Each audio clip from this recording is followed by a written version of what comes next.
अस्सलाम वालेकुम दोस्तों, ए बारिश का पानी देखो। ये इस टाइम हालात हैं चक नंबर 121 फकीर वाली दे।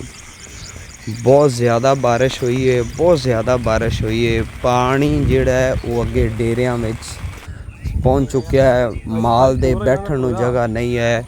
पट्ठे तबाह हो चुके ने। नरमा मेन फसल इस इलाके दी कपास वो भी तबाह हो चुकी है। जगह जगह ते खड्डे शगाफ पै गए ने। दीवारां जिहड़ियां ने वो ढह गई ने। कई मकान तबाह हो गए ने। माल वास्ते बड़ी परेशानी बनी हुई है। पट्ठा कोई नहीं, पट्ठे सारे तबाह हो गए ने। पानी 4-4 फुट जिहड़ा है वो तकरीबन पानी खड़ा होया है और कल दी बारिश रुकी है। हाली तक भी पानी जिहड़ा है वो खुशक नहीं होया, वो नहीं सुक्का। पानी अगे जा रहा है।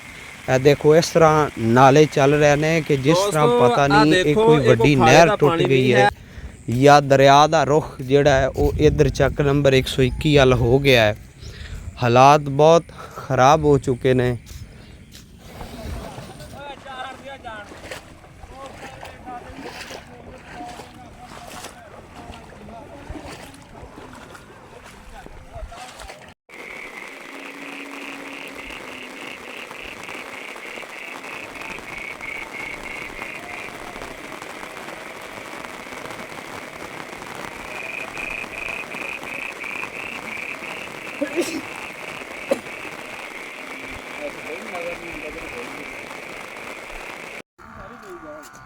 हैं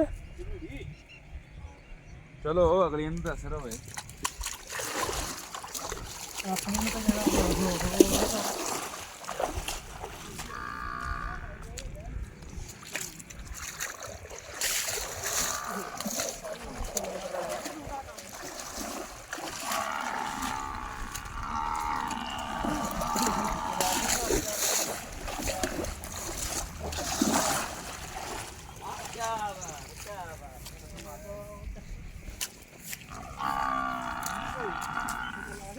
की होया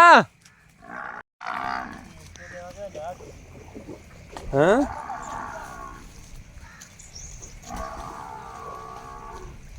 सिक्सर नहर जिन्ना पानी आ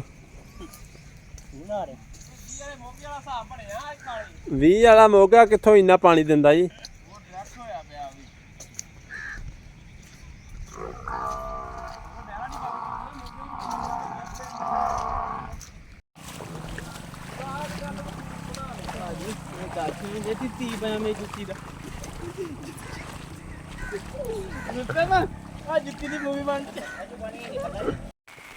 अंदाजा ला ही सकते हो कि बारिश कितनी हो गई है।